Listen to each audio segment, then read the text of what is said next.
제가 처음 인프제 판정을 받고 인프제에 관한 설명을 읽는데 이보다 나를 잘 설명한 글은 없다는 생각이 들었어요.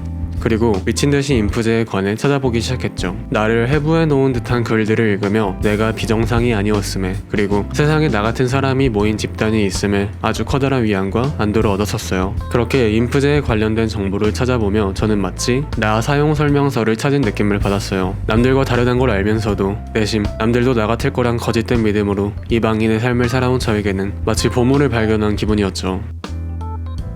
이번 영상에서는 제가 주관적으로 느꼈던 인프제의 특징들에 대해 얘기를 나눠볼게요.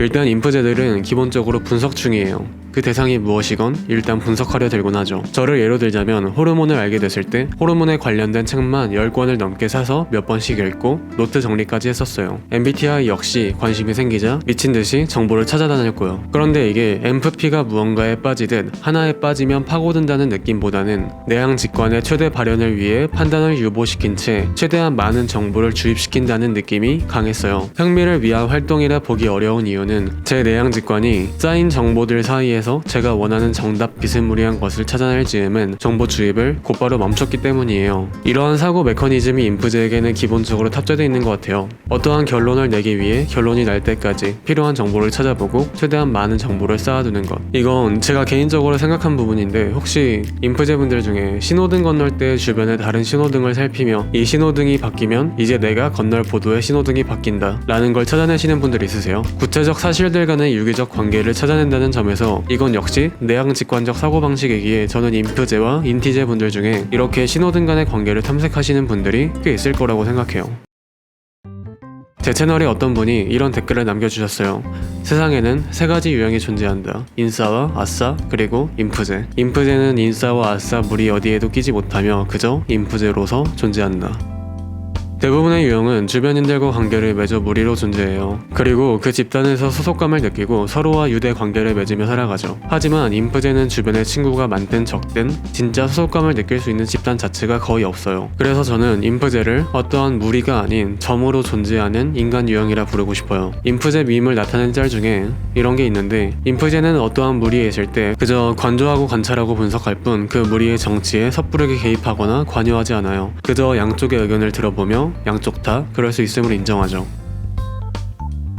인프제는 모순을 싫어해요. 하지만 모든 인간은 저마다의 모순을 갖고 있어요. 모두가 어느 정도 적당히 모순적인 면이 있죠. 인프제는 타인의 모순적인 면모에 치를 떨며 혐오하는 성향이 있어요. 그런데 참 재밌는 건 자신의 같은 모습에도 같은 반응을 보인다는 거예요. 그래서 자신의 모순을 발견했을 때 역시 그 둘 중에 진짜 옳은 것은 무엇인가를 고민해요. 하지만 모순은 말 그대로 모순이기에 정답이란 존재하지 않아요. 그래서 모순을 극복하기 위해 애쓰지만 그럴수록 더 극단적인 모순에 빠지게 되죠.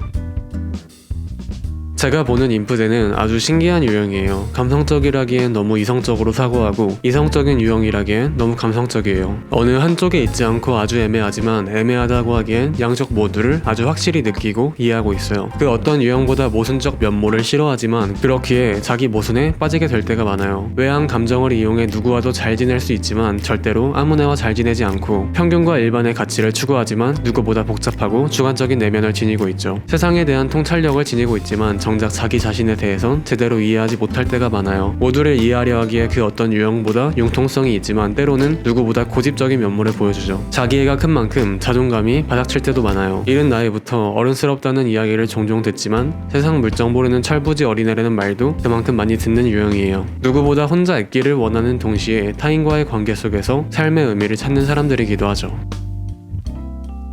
세상에는 쉽게 결론나지 않는 일들이 너무나도 많아요. 하지만 섣부르게 이게 정답이라고 외치는 사람들 역시 그만큼 많이 존재하죠. 인프제는 흔히 천사에게서 아기를, 살인자에게서 그럴 수밖에 없었던 사연을 보는 사람이라고 해요. 그리고 인프제는 자신의 모순을 마주하는 자신을 바라보는 자신을 보는 사람이기도 하죠. 그래서 저는 인프제들이야말로 섣불리 이게 정답이야 라고 외치는 선동꾼들 사이에서 가장 진실 비스무리한 것을 외칠 수 있는 사람들이라 생각해요. 양쪽 모두 그렇게 생각할 수 있음을 인정하는 동시에 그 사이에서 최선의 절충안을 내놓을 수 있는 사람이 바로 인프제라는 거죠.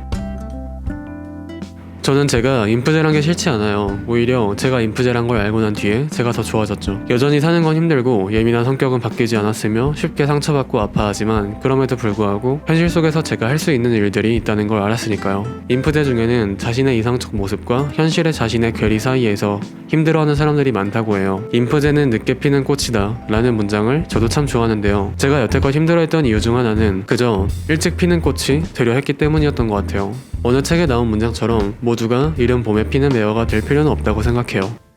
인생의 화양 연화는 모두 다르니까요.